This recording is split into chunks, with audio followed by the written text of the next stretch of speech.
Alrighty, ladies and gentlemen, we are back at it again with another video, and this one is going to be a different twist on a topical area that we've done plenty of times before. And that topical area, ladies and gentlemen, is going to be not Soysoy's kit, but a tier list that's going to involve Soysoy's kit, because this tier list over here, ladies and gentlemen, is going to be just for support units. And I plan on releasing this throughout the rest of Wuthering Waves version 3.5. We will be ranking every unit in the game based off their pull value across every single role possible. And I think the most appropriate one for us to start off with is the next unit that's going to be coming out, because we've gotten a full preview of their kit in-game through the story, and we're able to give good advice on whether or not she's actually a character you should be going for. And so, without further ado, that's going to be the main metric that we're going to be going by, pull value of the unit, and we'll be judging that pull value based off of whether or not you actually have their intended partners. So let's go ahead, let's get it started right now, and get ourselves going in sort of like release order, starting off with none other than Soysoy. And so, the thing with Soysoy over here is that her ranking is truly going to depend on a lot of factors. And that factor essentially is, do you have a negative status unit on your team? And if you have a negative status unit on your team or on your account, is it Yang Yang Zhuan Ling or is it Hiyuki?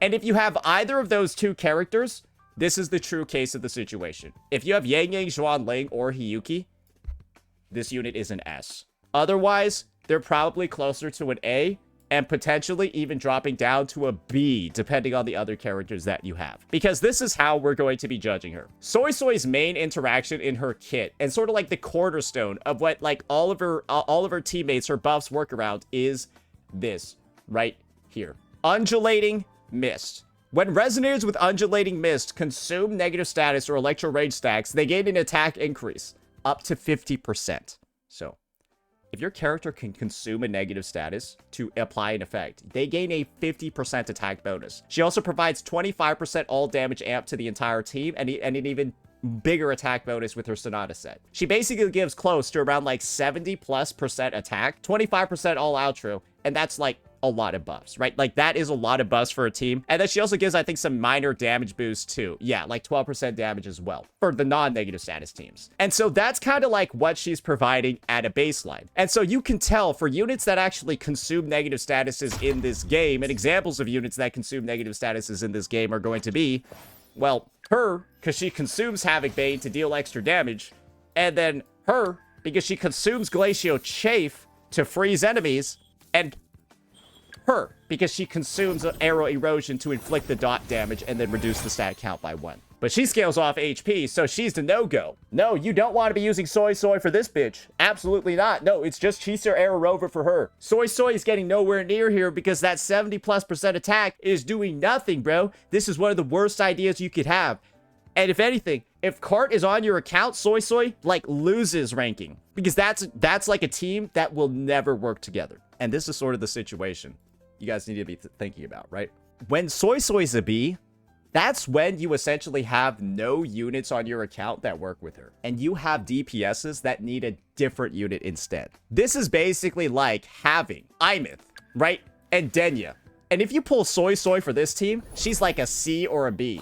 Because who do you want instead? You actually want Chisa on your team instead. And so instead of pulling Soysoy, you instead pull the Chisa.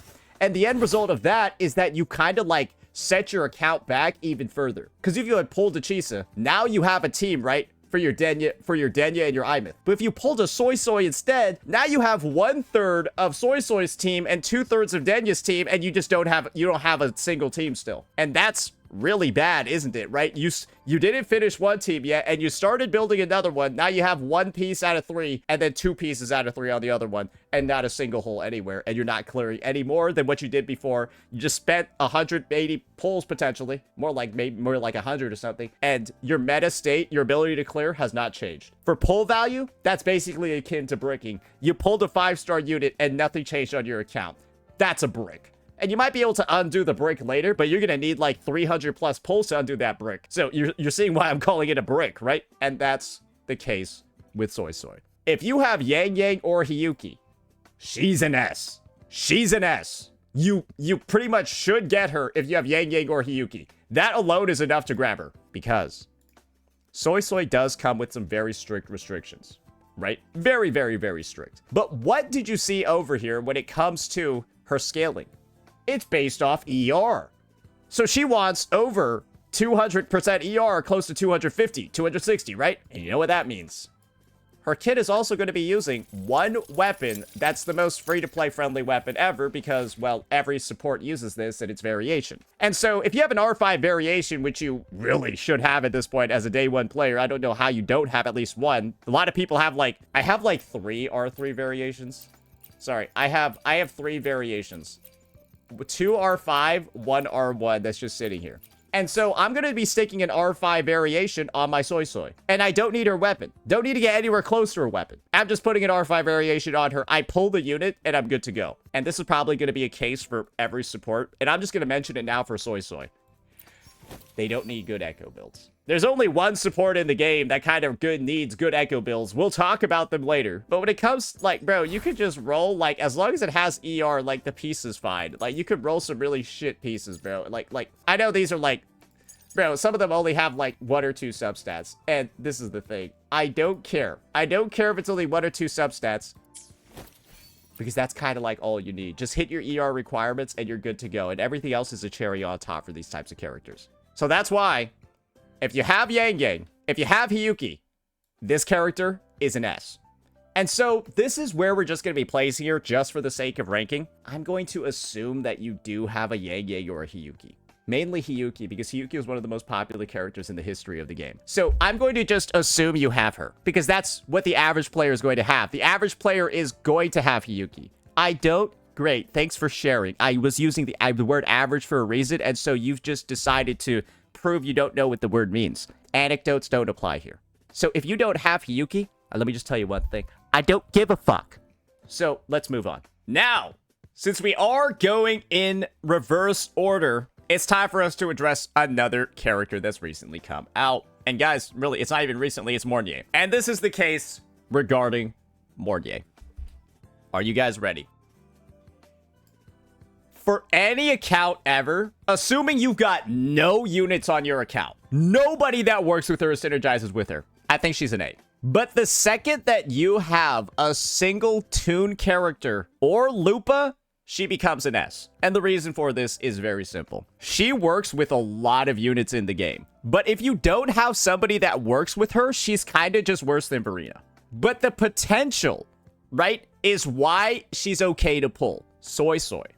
You saw it in her kit. She's got potential for Electro Rage, Scene, Electro Rover in the future.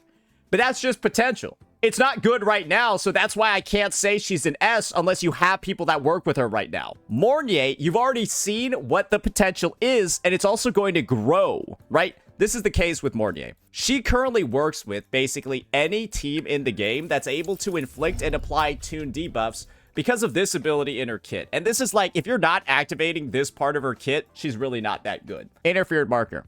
Targets affected by Toon Rupture or Toon Strain take increased damage from all nearby resonators, up to 40%. So, if you're not activating this, you're, not really doing that much extra damage to enemies with this character on your team, right? Truly, the only damage buff she has in her kit is then just her Outro, which gives 25% all damage amp, and then the attack boost that you get from her Sonata set.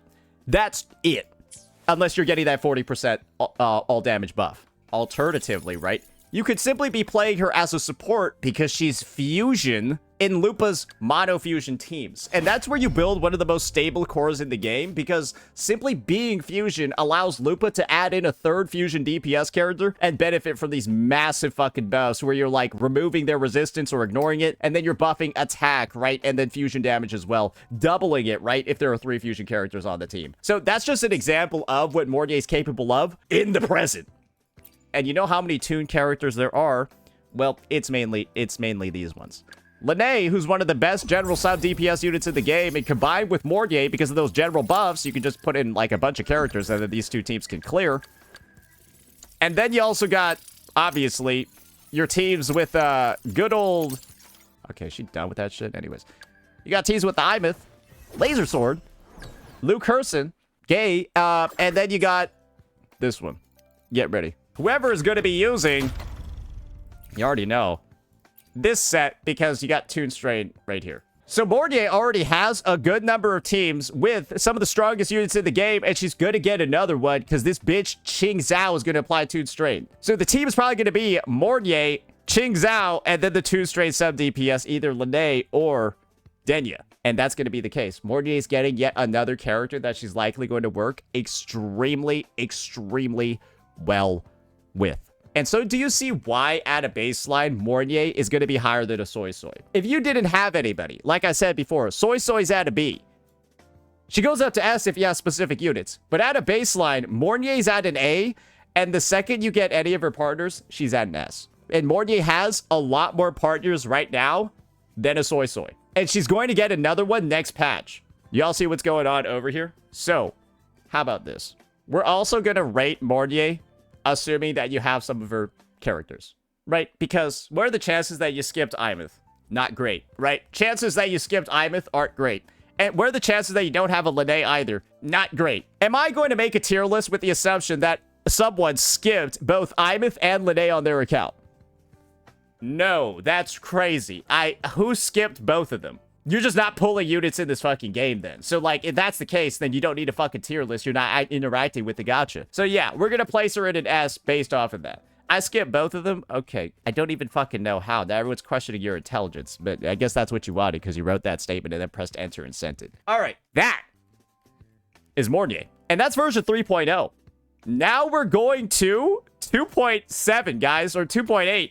Because we got Buling. And, guys, I'm going to be rating Buling high for one specific reason.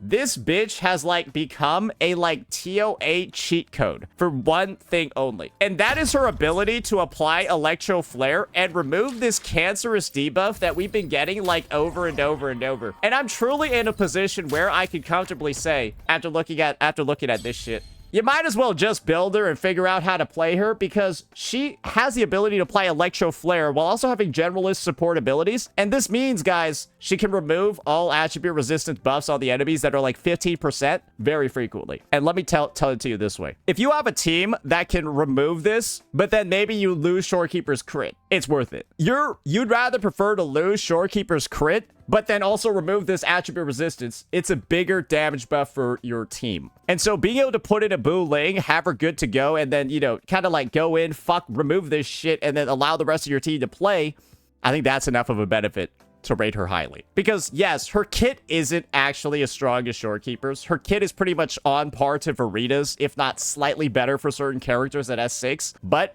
as a generalist support that still works, but, you know, does favor resonant skill characters. She does have, like, really good synergy in some teams, like with Carlotta and stuff. But again, her ability to remove the negative statuses, that alone should be something you really heavily factor in. And once negative statuses start maybe not being shielded as much or maybe not involved with the 15% all attribute resistance, she'll, like, drop down significantly, right? But for now, it's just she's a 4-star, and you should just build her and have her okay and ready to go, just in case you need to remove that shit. And I don't think anyone can really disagree with that, because you're going to accidentally get her. Yeah, you're not going this is a 4-star character. So that's why we're placing her that high, because it's pull value, and it's not like you're spending that much to get her in the fucking first place. Is that fair? That's fair. Yep, I know that's fair. I don't need an opinion from you guys. And now, ladies and gentlemen, it is time for us to address the elephant in the room. Probably the part of the video that you've all been waiting for, right? Because we brought up potential a lot, right? And there's only one character in the game that I do believe truly embodies the idea of potential and how it's grown over time. And that is going to be Chisa, ladies and gentlemen. And I'm not placing her into B right now. That's just where I'm going to be putting her to have a discussion because everybody's already in S. This is the situation regarding Chisa. It's pretty much similar and the exact same sort of situation as a Mornier. And I think she's effectively in A. I think she's effectively in A, but also potentially in B. And there's only one reason for this. Chisa is a lot more expensive than other supports. Building Chisa's teams in general is more expensive than building any team involving Mornier or Shorekeeper or a Soysoy. And the reason for that is this. Chisa doesn't have a variation. Chisa doesn't have like this best in slot 4-star weapon that truly makes her like feel way more affordable than other supports. Mornier has that because she has, I forgot to mention this for Mornier, she has Discord, which is basically just her Sig, but it gives slightly less damage buffs, but it gives her way double the Concerto. You don't need her weapon. You just put that shit on her. She's good to go. Soysoy's the same. Shorekeeper's the same. Chisa's not one of those characters. You put this bitch on Discord, you lose a lot. Like, you lose a lot when you put her on Discord because this character has very low buffs relative to other support characters. And she makes that up with personal damage. And so all of the benefits that we talked about before for other supports, right? You don't really need to build Mornier's Echoes well. You don't really need a high damaging weapon or crazy investment on the Astrite side for her weapon. Kind of the opposite case over here because her damage scales significantly with her investment in her weapon and her Sonata set. Because that's one of the main things Chisa provides is damage, her personal damage on teams. And if you're not able to fully capitalize on that with her Sig, which also is a big part of her buffing ability, because you can see over here, when Resonators in the team inflict negative statuses, they gain 24% all attribute damage. If she doesn't have her weapon, her damage buffs to the team are like kind of bad. Like, all she has is like 6 stacks of Havoc Bane, and that's kind of it. And then like a little bit of like defense ignore and stuff. But this is the thing. Ignoring 18% of their defense is actually not that good. And you'll notice that because Chisa has really bad negative status teams. And I think the biggest example of how bad her negative status teams are is like this. Bro, this bitch is so useless in the Spectro Frazzle team, it's unreal. Like, bro, this is worse than putting in, like, Baizhi. That's how bad 18% defense reduction is. She's, like, worse than a Baizhi in this team. I don't know how. Bro, she's actually so bad, it's crazy, right? We all know she's dog shit. We all know she's really bad here. And then in this team, which was actually her first team ever, right? Bro, this bitch was worse than Aero rover if she didn't have her Sig. She's actually still worse than Aero rover if she doesn't have her Sig. But that's just some of the restrictions in her kit. And so this unit is like a support, but you kind of want their signature, and you kind of want a really good Sonata set on them. So do you see why I'm rating them lower at a baseline? Because they cost more than every other support in the game just to have the same level of production as them. She simply costs more than they do. Because is a Chisa, Hiyuki, Lucilla team any really stronger or crazier than a Mornier, Imith, Lynae one? Mornier, Imith, Lynae versus Hiyuki, Lucilla, Chisa. They're roughly similar levels of strength, right? But which one's cheaper? The Mornier team, because Mornier's cheaper to build. So Chisa just costs, and her teams just cost more. Bro's trying to rage bait us. All right. Maybe you're trying to rage bait me. You got 5 messages. How am I wrong? You got 5 messages to convince me how I'm wrong, and you're not just a Chisa simp. Let's see it. Let's see it.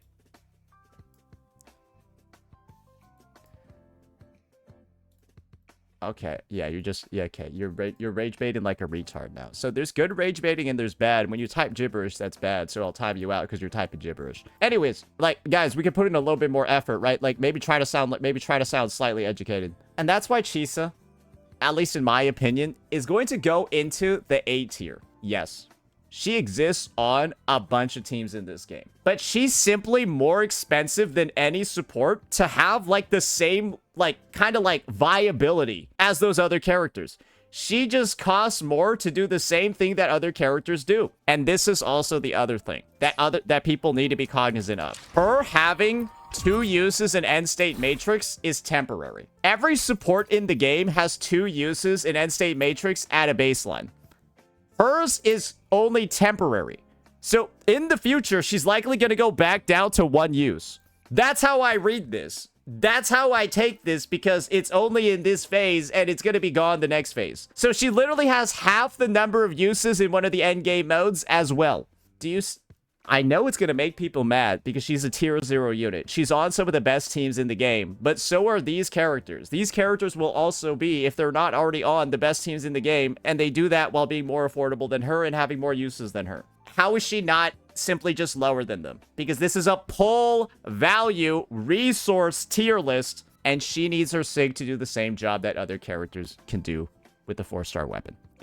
Have we explained this one? I know there's going to be some people butthurt that aren't going to listen to the fucking video, but I'm basically telling you, if you want better teams at a cheaper price don't play Chisa teams. Because Chisa is not like an Astrite efficient character to build teams with because she's fucking expensive compared to all the other supports. We good? That's, again, I'm trying to save you guys resources. Don't get mad at me because your 2D fictional character is getting quote-unquote slandered even though I've just told the truth. Don't get mad at me, pussy. All right. I knew that was going to be crazy in this video, so I made sure to spend extra time on that. So now this is where stuff's going to get weird. You're going to notice we go quite a while until our next general support. We go quite a while. Like, a really long time until the next general support because it's Shorekeeper. That would make this a short video, wouldn't it? So why don't we talk about units in this game that are hybrid supports too?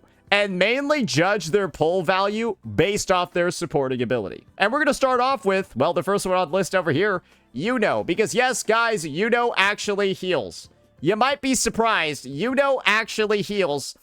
And this is what I'll say about Iuno's healing. It's objectively very good. Like, her on a full attack build heals so much that, like, she covers everything adequately. Everything, like, super duper oh, wait, sorry. There's one more pure support I need to add on to here. One more pure support I need to add on to the tier list before I move on to Iuno. Obviously, it's Aero rover. And this is where I'm just going to put Aero rover. They're the best rover. They're the best version of rover right now. And objectively, they have a strong position in Cantarella Chakota teams because your Chisa is busy elsewhere. They're weapons free. They're free. Their gameplay is not that good, but objectively, they're an insane pull value addition to your account because they let you play your Chakota team without using a Chisa. That's basically it. And them existing in that role alone makes your Cart and Chakota not useless. Because if Aero Rover didn't exist, and your Chisa was busy, your Cart and Chakota would then become the worst characters in the game. Like, what would you do with without Aero Rover existing? With these two? You might as well just delete them off your account, right? Aero Rover existing basically gives two units a home that don't really have a home anymore because you're not really playing Chisa with them, right? Because you're using Chisa in better teams. For most people. And so that's the situation. And obviously, if you don't have Cantarella, they're like a D. But just putting that out there because... if I'm going to use the argument that most people have Yuki, most people have Cantarella too, because who skipped Cantarella? You get what's going on. So, yeah, that's just the last Aero Rover thing that I wanted to do real fast. A quick little sneak in, but hopefully you understand why they're there. Now we got Iuno. So, like I mentioned before, a big part of Iuno's kit is her great buffs and everything like that, but she also takes on the role of a healer. And this is where we're just going to be putting her in terms of, like, overall pull value as a healer. It's probably in like B or like C because she has like one team. She has like two teams that essentially work. And that's this. Iuno enables mono Aero teams because you put in Chakota, who's like a general sub DPS Aero buffer, and then Iuno heals and then buffs heavy attacks. And then you can put in Jian or a Chuyan in the third slot as like a DPS. And yeah, that's essentially how it works. That is the situation. That is the team. And you can also end up running like some goofy ass like two-man compositions as well with like Augusta. I've seen people play this before. And like, I'm going to be real with you. It's not bad. It's not terrible. It's kind of like a mono fusion team where everybody's outros kind of like go into each other. But this team works. And it's only playable because Iuno's a healer. And so you can, God forbid, even do like goofy ass shit like this if you truly wanted. If you truly wanted, that's possible as well. But think about it this way. This just opens up more team compositions available to you, right? But is it worth pulling Iuno based off her ability to heal? Fuck no. No, fuck no. You should be pulling Iuno based off her ability to buff heavy attacks. And her healing's a nice cherry on top. I'm just listing out to you some of the possibilities that you can have because of Iuno's healing. I also run like this. This is also like my sneak favorite comp. Let me just actually show you how good this one is. Like people truly don't understand like that this is actually a great team composition. Nobody plays it because it's a horrifying use of your resources.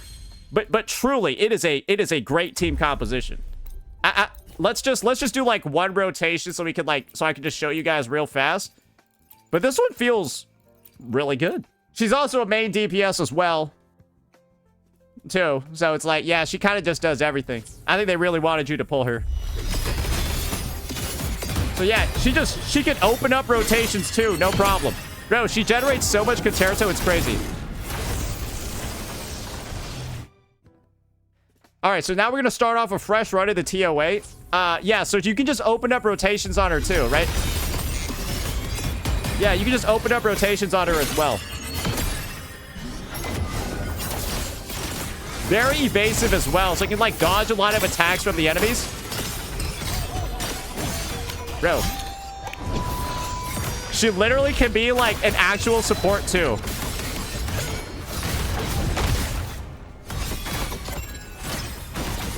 And then, boom.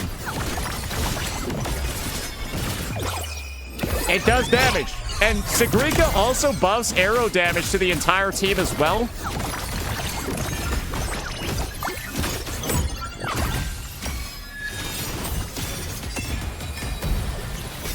It's strong.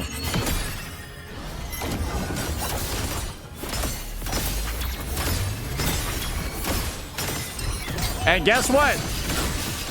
We got healing too. I think that's the damage with a missed crit. Let's see if we can finish him off in this rotation as well. Oh.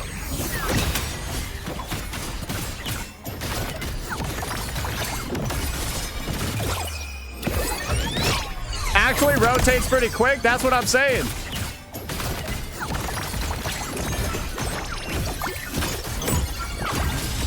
Okay, we missed the outro there, but let's see what's going on. Those teams are made possible because Youno heals. And it's great, it's cool, and I think I missed crits on every single attack. Does she even have gear? She actually has like 89% crit rate. I don't know how she missed so many of them. Wait, let me actually check her crit rate real fast. She adds a plus 20. She adds a plus 20 onto there. Okay, so we just casually had. Oh, that's why. Oh, that's why. Okay, yeah, she had 87 though. Or she had 77.1% crit rate. I thought it was going to be higher. Anyways, that's something that she's capable of doing too. And that's pretty neat. Next unit that we're going to have coming up in the sort of like dual support sort of role is going to be Cantarella. This bitch is only used in one team. It's embarrassing. Actually, she's got two teams, but they're like not good. This is her one team she's got. You got Frolova over here, and then basically any other fucking unit. Yeah, this is your one team over here. Great, awesome. Yeah, you're mainly doing it just for Echo skill casts. And then this is Cantarella's other team. This one's fucked up, but it actually works. And that's, again, it's only made available because, like, Cantarella heals. So, like, you can do this, but, like, that's kind of like it. This is kind of like it, bro. It's not good. It's not a good look. I think most of us can already tell Cantarella just kind of, like, as a character is cooked fundamentally because you don't see her being played in pretty much anything. One of the lowest value units, unfortunately, in the history of the game. But I think she's definitely served as like a learning lesson for how to design sub DPSs in the future. She walked so everybody else on the roster could run. Yeah, think about it this way. She walked so that Lynae could run or skate or ride, whatever word you want to use. Yeah, she suffered. She suffered. She also suffered in the story too. Now she's suffering in the meta as well. Fucking tragic, bro. Anyways, enough of being a downer about Cantarella. Now let's go for the gay guy. This is what I'll say. Brant easily has, I think, the best actual support in the game. Like, as a healer, I think he's the best one in the game. And I mean this from the perspective of, bro gives a shield, bro heals a fuck ton as well, and then bro also has, like, way more damage than Chisa too. As, like, a unit, I truly do feel like he's, like, a strong one, but in the same vein, he's kind of overshadowed by Mornier, even in, like, the mono fusion teams that he was, like, made for. Is he still strong? Yes. But do his teams still clear? Not if you use Chang Li. So where does he comfortably lie? I think I think he would be an A if Mornier wasn't in the game. But because Mornier's in the game, I think he drops down to, like, low B, maybe even C tier. Because he's a Lupa partner, absolutely. Right? And I see a lot of potential. There could be, like, a mono fusion team involving the 3 dudes where Brant actually, like, outros to Jingran. And that could potentially be better than having Mornier because Mornier buffs attack and this motherfuckers ain't gonna want attack because he's an HP scaler. So, like, Brant could have a resurgence in the meta based off his healing ability because Mornier's buffs of, well, attack won't work on this guy, and so he might be the better healer. So there's potential here. And maybe that potential is enough for him to go into A. Because if he comfortably has a best-in-slot role on that Mono Fusion team, supporting instead of Jing Rian, or supporting Jing Ran instead of Mornier, then I think he's comfortably in A. Because, well, then that's a top meta team, right? And one thing you'll notice over here is that, well, the Iuno teams aren't really top meta ones. The Ferlova ones are kind of only top meta in Weewa, not really in single target. So it's like, yeah, maybe we'll pop her up to here. But you can kind of see what's going on. So yeah, this rating of A, we'll put it here for potential for now, because this is one truth that we have to say about Brant. He's got a unique blend of, like, really good sustain and also pretty great damage, but he's also extremely signature reliant as well, right?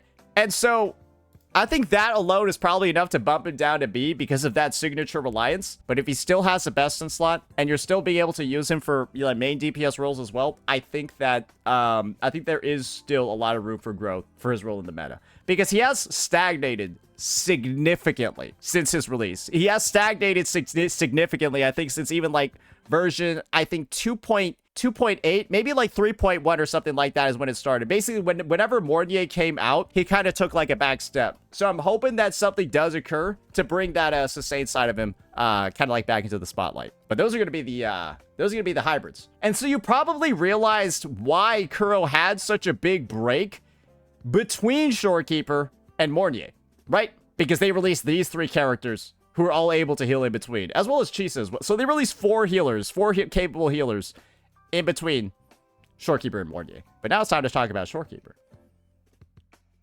What do you think? Yeah, she like up here, bro. I still think she's the best character in the game. And the reason for this is extremely simple. There are mainly only like 3 characters that don't work. There are mainly just 4 DPSs that don't work with an SK.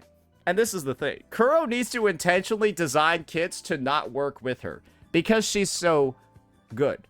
Remember what I said about units like a Soysoy and a Mornier? They start off lower, and then they need units on your account for them to be rated higher. And then once you have specific partners, they get rated higher, right? That's what we were saying about them. Shorekeeper is automatically an S, and her rating gets lowered when there are characters that don't work with her. It's like the opposite situation. She starts off at the highest rank and then just goes down over time the more characters that get released that don't work with her. And this is kind of like the situation. Her main thing is that she provides crit rate and crit damage buffs. And if you're not fully benefiting from those, her value plummets dramatically. Examples of units where she doesn't really work that well with them are, well, units that cap out their critical rate, like Yang Xuan Ling. I actually have 103.2% on her. It's not that hard to cap out her crit rate because she gains 20% from her set. Shorekeeper in this team is not good. Hiyuki, as another example, has really close to 100% crit rate because she gains 25%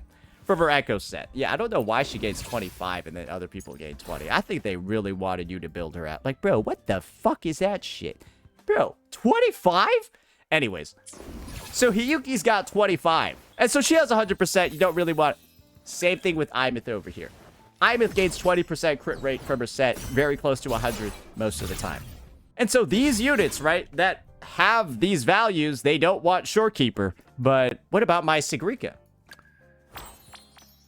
Right, suddenly, this crit rate looks really good because I'm adding 12.5% onto this. And what happens when I add 12.5% onto this, guys? Am I not at 80? And then when I add 20% to 80 from Sigrika's set over here, right? And now I'm at 100 with Shorekeeper on this team. No, sorry. Wait, am I? No, I think I'm retarded. No, I'm at 90. I'm at 90 with Shorekeeper on this team. Yeah, no, I'm at like 90% crit with Shorekeeper on this team. And I'd be at 77 before that. But the crit from Shorekeeper is doing a lot here, isn't it? Oh, it's doing a shit ton here, isn't it? And that's where Shorekeeper comes in. Because there's very few characters in the game that are reaching 100% crit rate in the stat menu. Even Luke Herson is able to get some benefit out of this, right? And then, of course, her, and her, and her. Not her. Her. You can see what's going on. And so Shorekeeper naturally does benefit some of the older units on the roster primarily. And so her value has been going down as a character over time. That is fair to say. But is she technically in a worse position than anyone else?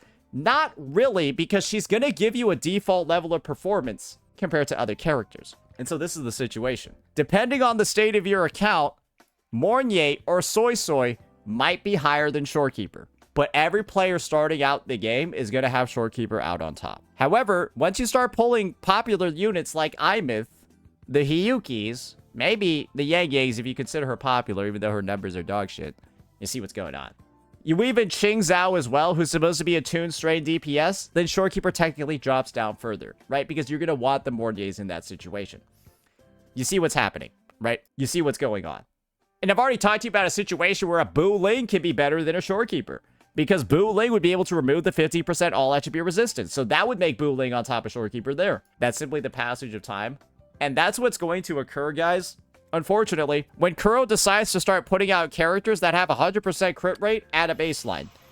Shorekeeper's value is just going to go down, but let's also say this. Objectively, if you own a character that has 100% crit rate, not having to rely on Shorekeeper for consistent results is something that people probably like in those teams as well, because it is nice hitting every single crit, right, and not having to worry about whether or not, like, oh, you missed the 5% chance with Shorekeeper on your team, stuff like that. You can still miss at 99. Okay, great, awesome. Like, is that relevant to me?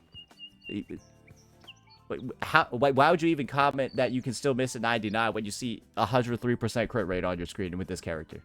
Like, this is the crazy thing. It's like you had to press enter to send that. This ain't even like Tourette's, right? Where it just comes out. You had to type that out, read it, and then press enter. And you were like, this is a good chat.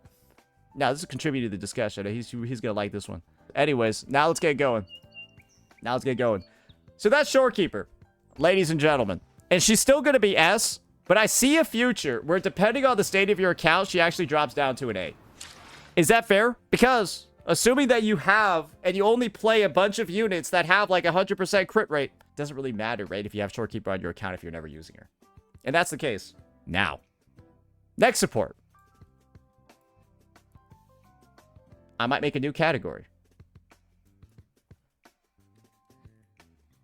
There you go. Don't ever play this unit. Yeah, this is the most useless character. It's a net loss to your account to even level her up. Like, you are just losing by investing any resource into this character. And it's better to pretend they don't exist. Is that fair? Cool. Now we got Verina. She's still an S, guys. And the reason for this is extremely simple. Verina still has the fastest rotation in the game. And so many people have her S2 at this point. I genuinely do think that people should start coming up with like S2 Verina techs. Like we're at the point where S2 is getting closer and closer to a baseline because every person can start off this game with an S1 Verina. With the new beginner program that they have, everyone has an S1 Verina if they choose to get Verina at the start of the game. In 7 days, you have an S1 Verina. So, like, I feel like S2 Verina should become a new baseline, and this is my take. With the types of characters we have coming out, Verina at S2 might be stronger than Shorekeeper in some situations. Remember how I just talked about 100% crit rate characters? Who do you think benefits from 100% crit rate characters? An S2 Verina, right? A lot, actually. And I've gotten to the point where S2 Verina with this bitch is insane. It's insane because you don't have to worry about missing crits, and your rotation times get so fast with, like, using her with, like, characters like Mortefi, Rebecca, or anything, right? Her free-to-play teams are insane because she can't miss crits, too, as she's fully built. And so, guys, when these units, right, that are meant to, like, make Shorekeeper worse by being 100% crit rate and not relying on crit, when they come out, they make Verina stronger. Because one of Verina's biggest weaknesses was not having crit relative to Shorekeeper, but that weakness doesn't matter, right, with certain units in the game. And so the end result is, whatever makes Shorekeeper weaker makes Verina, especially at S2, stronger. And I think in some situations, if you do have her S2, she might actually be stronger on your account compared to Shorekeeper. And I really would think that in the future, as time goes on, and the roster gets wider with more variances in the types of, like, crit units we have, I think Verina could maybe overtake her as long as she's S2. Because what ends up happening with an S2 Verina is that you end up, like, having a backlog of Forte stacks. Because you shit out so many Forte stacks. And so the end result is, sometimes you just intro skill it on Verina in the air. Just fire off 4 Forte attacks and then go to somebody else. I'm not even joking. She's, like, that fast sometimes. She just instantly outros in, like, from like 0 to full in like a quarter of a second. Because that's what an S2 Verina can do. And I think it's, again, I'm seriously thinking we should get to a point. Incorporate R5 variation S2 Verina rotations. R5 variation S2 Verina rotations. Because, like, a lot of people have that by now. And, like, I feel like you can do some crazy shit. Just saying. Those Hiyuki bells? Yeah, no, that shit was kind of... I should probably just turn that down. My bad. Anyways, that's going to be almost every support. Now let's get on into the last one. Baizhi. She's just really clunky. She's like, if you thought Aero rover was bad, this bitch is way worse. You gotta go, like, pick up feathers and shit. Just, nobody, like, you pull other supports to not play Baizhi. And, like, we're at the point where we have so many other options, you should not be playing her. Like, go play Buling instead. Go play Aero rover instead. Go play Verina. Go play literally anybody else. Go pull a limited support just so you don't have to play Baizhi. And that's really just it. So, yeah. That's gonna be our support tier list, ladies and gentlemen. And as you can tell, this was still long. It was still beefy, but we were able to keep the discussion a lot more balanced. And so as like a final review over here, Chisa is an S tier level performance character. But it's fair to say that Chisa's best teams are close to or on par to this best Mornier teams. The best Soysoy teams. And they just cost way more because she, like, kind of needs her weapons in them, and she needs a really good echo build in them as well, while other supports can get away with variation, discord, free-to-play options, and bad rolls on their echo set because they don't need to scale. And because she's simply more expensive to de facto do the same thing other supports are doing, and she has less uses in end-state matrix, that's why she's there. But effectively, everyone else is at an S because we're going by value over here, affordability. How cheap are some of these units? And a lot of them are free or 4 stars. And when that's the case, I think it makes sense for the most luxury support of them all to take a ding when it comes to how expensive they are. Everyone else over here, though, is kind of just like, you don't really pull them for their supportive ability. You pull them for their other abilities, and then their supports, well, their supportive side comes out and adds some additional flair. You pull her for her damage and buffing. You pull him for, like, his buffing for Chang Li. And then him supporting was just, honestly, the cherry on top. And then you pulled her for 4 more Echo skill casts for Lova. And then the healing is sort of there, but, you know, if you really want the best for Lova team, you play Lucilla and Chu Yan instead. And that's better than having this bitch in there. But then you lose the healing, so sometimes you play her instead. But that's really just it, right? And so overall, I'd say supports are probably Wuthering Waves' like best overall character group from the perspective of, I don't think anyone in this game truly complains about the support role at all because the characters are so good. And even the hybrids that come in, other than Cantarella, they're quite satisfactory as well. But people were likely wondering, where does Soysoy stand out among the rest? And like I said before, she's a B. Maybe an A, depending on the characters you have. But the second you have a Hiyuki or a Yang Yang, she's easily on top. Same sort of deal with Mornier and the characters that she supports. But the rest of these guys, you're gonna find a use case for them, except maybe Aero rover, unless it's card. Except maybe Aero rover, you don't have card. But yeah, that's gonna be the overview, ladies and gentlemen, and the final review. Let me know what you all thought about our rankings over here, and peace out.